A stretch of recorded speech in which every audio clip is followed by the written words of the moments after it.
During our Texas winter trek, we spent the month of March at San Angelo State Park, which is conveniently named for San Angelo, which is the town that's right near here. It's only a few miles away. And that some people may know as the home of Goodfellow Air Force Base, which I realized as we went to do this, that is where your brother Jeff got additional training in the Air Force. Because earlier we were at San Antonio where he did his basic. Yeah, so apparently we're recreating my brother's basic training tour, military tour. I don't know. Actually, part of the reason we did come here was because he had suggested it. Unfortunately, when he was down here for his training, I had never gotten to come visit him, but he had talked highly of the area, so we did kind of want to check it out. It was interesting, though, that he said we'd kind of be in the middle of nowhere, and we realized that in however many years it's been since he was here, that San Angelo has grown quite a bit. So it's still a relatively small town, but it actually offers a lot of services.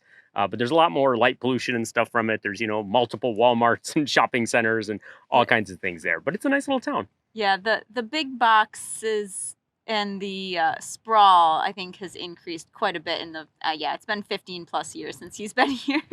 So you do get a little bit of light from there, and you do get some of the sound from the traffic. It's not terrible, but there is some background noise. The reason I bring that up is because when we were researching this park and looking at it, it seemed like it was going to be in the middle. It really was going to be in the middle of nowhere. The pictures make it seem like it's really remote. And this is an area of Texas where Texas Hill Country, the prairie, and a desert all kind of converge. So it's a really unique landscape, and it's pretty wide open here, and we'll get into some of the pros and cons of that. But all in all, I mean, it's still a relatively quiet park, and we've enjoyed it here.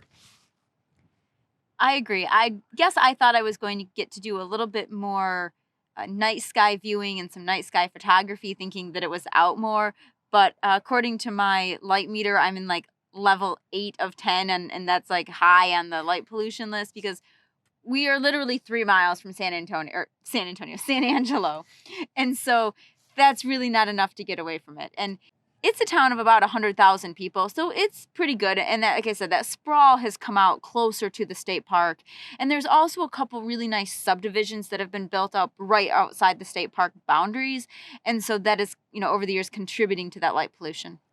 We did spend a month here, so we had plenty of time to check out the area, and there's going to be some multiple videos from this part of the trip. So in additional videos coming up, you're going to see some of our long day hikes that we did here because there's a ton of trails out here that you can get to. We did spend time in the town of San Angelo, in the city of San Angelo, and checked out a lot of things that they'd has to offer. So there's going to be another video coming on that, so stay tuned. But the park here itself, the campground, I thought overall was good. There's a couple things I might knock a star and a half off for it, but and I'll bring that up. One of the first ones, and we're dealing with it a little bit now, and it's a pro and a con, and I'm going to do the con, and I'll let you do the pro because you'll know exactly what I'm talking about. And that is the wind is one of the cons. We have discovered being out in prairie/desert land, it doesn't take very much wind at all for it to feel really windy. And we've had some pretty good storms roll across, so those nights have been extremely windy. But it's just one of the things you have to deal with, whether you're thinking about leaving your vent open on your roof or having your windows and your doors open or some dust blowing around. It's just something you kind of have to get used to. That flips over to a pro because the reason that happens is there's so much wide open space here, and you have some great horizons, which gets us into a great morning and evening, which is where I knew you would get to. So if you've watched this channel long enough, you know that I am not a morning person by any means. I much rather stay up at night, watch the sunset, watch the stars. But here, you get to be both a morning and a nighttime person because from the comfort of my bed, I can watch the sunrise every morning because there's nothing. It's just a horizon all the way around us. So I've gotten to watch the sunset, at least on the mornings there has been a sunrise. On the mornings that it's not been cloudy, I've gotten to see the sunrise every morning from bed.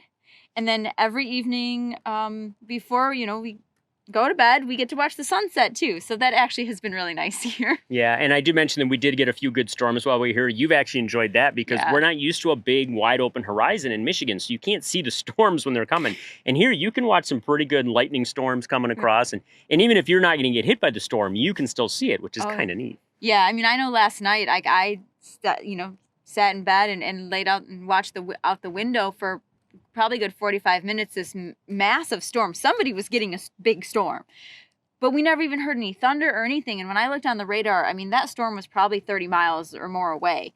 And so it's really fun to watch it. Now, It's not so fun when you realize it's headed directly for you and then the hail arrives, but it's really fun to watch it when it's not coming near you. Sort of continuing on the theme of pros and cons, I guess. Let's do that. The campground itself, you know, one of the pros I think is the sites are good size. There's plenty of space between sites. So this has been it's been relatively quiet the month we've been here, other than maybe spring break week. But even when we had more people around us, I didn't feel like we were hemmed in. I mean, we had close enough to be neighborly, but far enough away that you had some privacy. No, they are really good sites. I mean, our nearest neighbor on that direction is like 3 campsites away, really. Like if this was Michigan, that would probably be 3 or 4 campsites away. And in fact, it's long. On our neighbors on the other side, I mean, it's still a decent distance where you'd have to like shout at them to say hi. So you're not feeling like you're intruding on anybody. Your chairs, your picnic table, your fire pit, they're not basically in your neighbor's site, which we have experienced at many other campgrounds. So yeah, definitely give them kudos to the spacing here. And it's just nice because it does give you not only your own space, but space for the wildlife and just everybody to kind of have their own space here. And we are in a back-in space, but that's actually kind of unusual here. A lot of the sites are these big eyebrow pull-through sites. So if you have a larger rig, people with big Class A's and fifth wheels and everything else, no problem, in and out without any issue at all. There is a water hookup and electric at each site. There's 20, 30, and 50 amps available if you need it. At the sites that offer that, they also have sort of the more rustic camping here, which there are parts of the campground, and there's different sites where there's some that are laid out kind of like this. It looks like this campground. There's just no water or electric at your site. There's water in the loop, but not at your site. And then there's some that are just sort of by themselves that are completely rustic, and you're just all by yourself somewhere. And that's kind of a neat way to do it if you can get by for a few days and be self-contained. Yeah. There are a lot of different options here, and supposedly there are some backpack only sites. I still haven't 100% figured out where those are, and I don't know if those are some of the sites that we found that were originally sites and are no longer, or we did come across a bunch of campsites, probably 5 or 6, that are up above the North Concho River, sort of in the middle of the park. It did look like there was a road there, and people had driven up there, so I'm not really sure, but I really like those sites because they were definitely secluded and up by themselves. That's a case where it's vault toilets only, basically a hand pump for water and no electricity. But yeah, again, if you can boondock for a few days, I think those would have been really nice sites. You mentioned vault toilets. I will get into one of the cons of this park, and that is the bathrooms. This place has been around since the 50s or something, when it was an Army Corps of Engineers campground, and then the state took over later. I don't think the bathrooms have been updated since they were built. And they're limited. There's like a single shower for the men and a single shower for the women. Yep. Limited toilets. Everything's really old. I think they do the best they can to keep it clean. I wouldn't necessarily complain about cleanliness. No, cleanliness was fine. Yeah. They do maintain them. It's just they're so old. There's only so much they can do, and they're so limited. And if this park were to get full and everybody was camping, I think that would be an issue. It would have been much more frustrating for me having very limited bathroom facilities if we had a lot more people. I would agree. I think the week of spring break, we noticed when there were a lot more families here, the bathrooms did get a lot dirtier quicker just because they weren't able to get in and clean them. And you had a lot more people camping in tents, which most of the time we've been here, everybody has been in fairly large motorhomes or trailers, and they tend to use their own facilities. But for those of us in the smaller rigs with, smaller holding tanks and the people in the tents, the bathroom is all you've got here. And so I think you do see it build up in a few of those cases. And I know there is a smaller restroom for the day use area, but I know like one of the toilets is out of commission in that one. And again, like here, yeah, in our campground loop, there's one shower for each men and women. And then there's another bathhouse for the other campground loop. Same thing. And so, if you've got a full campground, I think I only had to wait. Honestly, I only had to wait for the shower once, and I had one person waiting on me one time. And so that's it. So I'm not going to complain. And which leads me into the pro of the bathroom, which is that is some hot water. I'm not complaining about the shower by any means because it's a nice shower head. It's handicap accessible with like the pull down bench.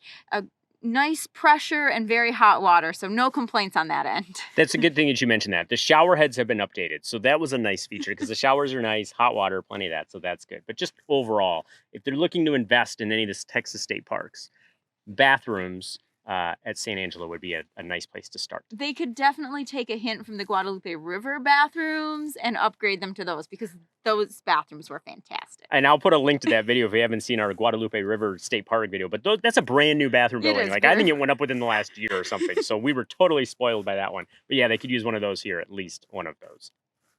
Another pro of the campground here is something that we don't have in Michigan particularly, and so I want to call it out, is that at each campsite, in addition to your picnic table, which has these really nice covers on them to help with wind, sun, dust, rain, all the things, they have a nice fire pit with a grate on it for cooking, and they also have separately a charcoal grill at every site.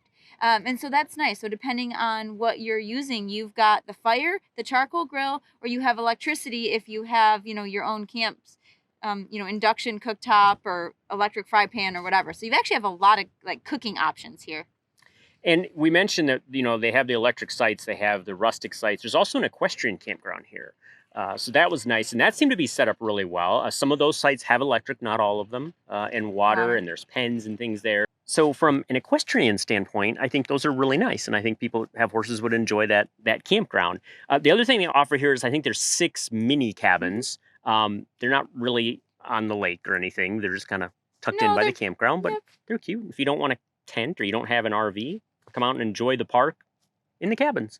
And it does say they have both heat and air conditioning, which in Texas you're going to need all in the same day, I think. Well, we joke about that in Michigan sometimes, but since we've been here, and it was March, so we'll use that as a reference point, right? But it's been really warm during the days. I mean, it's been getting into the 70s and 80s some days. I'm in a tank top now, but I'll be in my parka in like 45 minutes. Until the sun goes down, like about 7 o'clock, as we've discovered, is the witching hour, right? After that, the wind picks up a little bit, and it gets cold quick. And it'll be down in the 40s overnight, and then back in this. So 30 to 40 degree swings in temperature has become kind of the norm for us here. So you just have to get ready for it. I think part of why they offer so many different types of camping and things is because this is a very large park. I think it's 7,600 acres that's here. And I know you have more facts that you've researched. That's the only one I could remember, so I threw it out there. It is a large park, and I'm going to back up and do a little bit of history too, because that will help explain it. So in the early 1950s, the town of San Angelo flooded from the North Concho River. I don't know all the details on that, but suffice it to say, the Army Corps of Engineers came in and they ended up building this big earthen dam and sort of creating what's now known as O.C. Fisher Reservoir or O.C. Fisher Lake. And at one time, that was a massive, massive lake. The land bordering the reservoir became a park and a campground kind of overseen by the Army Corps of Engineers. And then in the 1990s, they transferred it over to the state park, who has been upkeeping it ever since. And so there's a lot of property here. Now, what's really interesting is the lake is about 6% of the size that it once was. And over the years, it's ebbed and flowed. At one point around 2011, 2012, it actually went down to 0%. It completely dried up. And then it's refilled, but they've also had issues with water quality and the fish dying. So it's it's not like a really nice swimming lake. You can get out and boat on it, and we have seen some fishermen out there. You could put a kayak out there, but it's you just never really know what you're going to encounter. And part of it is because it has shrunk so much. There are boat ramps in this state park that lead nowhere. They literally just lead to more cactus because at one time that lake and that 7,600 acres stretched across all of it. So there are literally boat ramps to nowhere. And you can really see, it's kind of an odd feeling really when you're down by the lake, because you end up walking around the lake a little bit and then you realize, oh, I'm essentially on what used to be the lake bed. Yeah. Like you're walking on old lake bed because it's where the lake used to be. So anybody who knows this area has talked about it. Used to be a huge lake. And then I know as we started coming to this area, a couple of people mentioned, they said, well, don't plan on doing any boating because the lake has dried up. Well, it did at one time.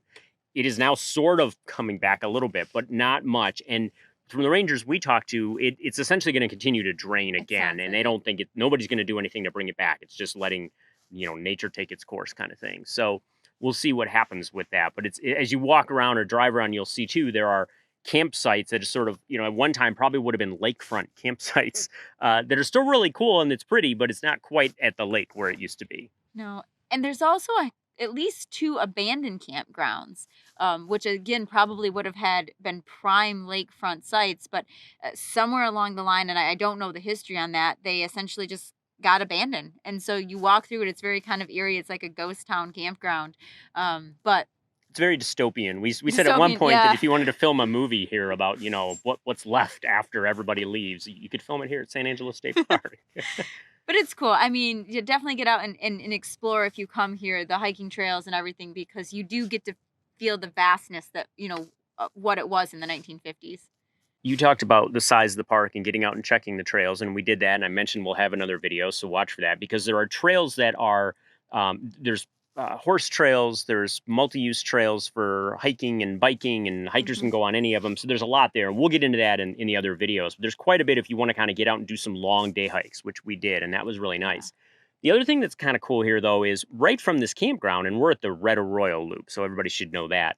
There are trails basically connected to the campground area. There's like a 3-mile loop that's Roadrunner, and then there's some other little trails that you can take we've been on, and there's the wildlife viewing area. Yeah, the Strawberry Trail, and I think that's really nice that there's right from at least from the Red Arroyo Loop, yes, that there are some trails that you can just pop on, and we've been doing that after work, which is really nice to get done working and just head out on the trails, and you don't have to go around the whole 3 miles. You can just go a little ways. I've really enjoyed the wildlife viewing. It's essentially a lot of bird feeders set up. So this is a migration point for a lot of different birds, in the spring and the fall. And so they've got a lot of different bird feeders and different bird seed and out there, as well as the javelinas that live in the state park also like to enjoy the droppings from the bird feeders as well. Yeah, we've been out there a few nights where they've been in there, and it's funny to watch them. They'll either go under the fence, or some of them. We were there one night and we scared them, didn't mean to, and they jumped over the fence. So they're not pigs. They're a different. They look like a pig, but they're actually completely different species. Yeah. But if you can picture what looks like a pig jumping a small garden fence, it's actually quite amusing. I wish we'd had video of it. Right, but. And not to be confused with the feral hogs, which Texas does have and has a problem with. But these are cute. The little javelinas, and they weighed a little baby one night. And we have not seen feral hogs. Well, I think we saw one on the side of the road. I saw one on the side of the road, yeah. We did not see armadillos, although they supposedly have. We did find one that was deceased, so that was not pleasant. But somebody said they do have armadillos here. But we've had our trail camera set up at night, and we've caught all kinds of. There's been deer. There's some giant hare that I would really like to see during the daytime. His ears look huge. He's huge, and there's a fox that's running around. We've caught them on the trail camera, so it's kind of neat to see that, and you get a lot of different wildlife out here. Yeah, and the little ground squirrels. Texas ground squirrels, and a lot of birds. There are a lot of different species of birds here that we have seen that we haven't seen else places. So. Yeah, speaking of birds, the other thing you have to get used to is the shadows that will come over you during the day because the turkey vultures are out. There's a lot of turkey vultures here, I found. So it's actually also kind of neat to see that. Yeah, they're really fun to watch. In terms of wildlife, something really unique to San Angelo State Park is that part of the Texas State Longhorn Herd is here, along with a bison herd, and we went out and checked it out on a Saturday morning when they were going to do some feeding. So this isn't something we normally see in Michigan? No, this is really cool. It's the official state of Texas Longhorn Herd. Longhorn cattle are not in Michigan, but they were all over Texas at one time in history. The one ranger, they come out and they feed them twice a week, so it's how you get them up near the fence here. But I think she said, like, right after the Civil War that most of America was being fed by longhorn cattle. It's one of actually what she said, nature's like original animals, and there's no part in breeding in this herd. So what you see is what you get. They never know on any given birth what color, essentially not breed, but what color or horns or anything is going to come out of it from a genetic standpoint. It's all original and all from Mother Nature. So this is an area here. We're near San Angelo. It's actually in San Angelo State Park. They have the longhorns here, and they also have a bison herd that they feed and keep here that wanders around. Both of these herds are protected in a way because basically when everybody came back from the Civil War and they started buying up the land in Texas, The Longhorns were in the thousands, but they ended up being overhunted because they were so prevalent that everybody was using them for meat. And eventually, a number of people realized that they were basically going to be extinct. And so a number of people got together, they rounded up a herd, and they started breeding them. And then they put them in different parts of the state. And so one of the herds happens to be here in San Angelo State Park. And then same with the bison. I don't remember the exact story on them, but it's a similar situation where they, again, it was like the late 1800s, were realizing that they were being decimated and they wanted to at least preserve part of the population. So it's pretty cool that they have these here. I think I mentioned they do feed them, and that's what brings them out towards the fences. But it's kind of funny because the state park has a pickup truck with a trailer that has feed in it, and they just lay on the horn as they're coming in and as they're driving around a little bit. And eventually the bison come out to the truck, and then the cattle come out to the truck, and they just follow them around and they eat. So they've learned that the horn means food. They do keep the two herds separated by a fence. We've got the bison behind us now, in case you hadn't noticed. It's not steers and cattle, that's bison. Because they said the bison can be a little too aggressive, I think, for the Longhorns. The ranger did tell us that these are wild animals. They are not pets. And unlike other places in the States, you cannot pet them nor kiss them, which I thought was really funny. But apparently there are sort of, I guess, would be like a petting zoo other places. So these are definitely wild. Now, she was standing in with the Longhorn because they're a much more docile animal. And so even though they are wild, as long as you don't bother them, they're not going to bother you. But she said you definitely wouldn't be finding her being standing in with the bison. And they did wander right up to the fence. And so anybody standing along here, like, we'd have to be careful because they will come up and could charge. But, you know, right now they're just cute, fluffy cows that are hanging out, sleeping behind us. Well, they just ate. They just ate, right? They're taking their midday nap. Yeah, and she did say even with the Longhorns that, you know, if there's babies, you got to be careful with the moms and the babies because the moms can be defensive. She said that the Longhorns, they used to let them wander free. And in fact, they would wander through the campground. And as the story goes, one of them got a little too close to a really expensive RV once and basically put a big scratch down the side of it. And I guess the people weren't happy about that souvenir. So they do keep them away from the campers now. But we do appreciate that even, you know, they've got about, what would she say, 200 to 400 acres a piece that they can roam on here. And then, like I said, a couple times a week, they will come out and do the feedings because they do need to supplement here. There isn't enough land for them and enough grass for them to survive on. But they also sort of do it so that the visitors can get a good look at it. So we do appreciate that. It's helping the herd out and helping us out as well. If you're here, check with the ranger to make sure that feeding schedule is still going on. But essentially, if you just go down to the fence, the rangers will, you know, bring the herds up to the fence so you can see them. And have some patience. As we mentioned, they're wild. They're not tamed, and they're not, you know, they're trained. It's not 11 on the dot. They're trained to come to the rangers when they're feeding them, but it's not like they're going to show up at a specific time. You still got to wait on them, and they report to no one. So they can meander around all they want and then show up at whatever time they decide. And you can theoretically see them other times because they've got like 400 acres to roam on. And we've driven out of the park and actually seen them standing, you know, out there. So you never know. Just ride your bike around or take a hike and you might actually get to see them, you know, not during feeding time. We've really enjoyed our month here at San Angelo State Park. And while we haven't been to a whole lot of other Texas state parks, the ones we have been to have been really nice. And we now have a bucket list of other state parks we need to go to based on recommendations from fellow campers that we have talked to during our time here. So we can't wait to get back. So we encourage you, whether you're coming for the day, the week, the month, whether it's to San Angelo State Park or one of Texas's other state parks, keep on trekking. And we'll see you out there. During our Texas winter trek, we spent the month of March at San Angelo State Park, which is right outside the town of San Angelo. Am I supposed to go somewhere with that? I don't know if you were going to. I've got a way to lead in. I got something there though. Let me do that again.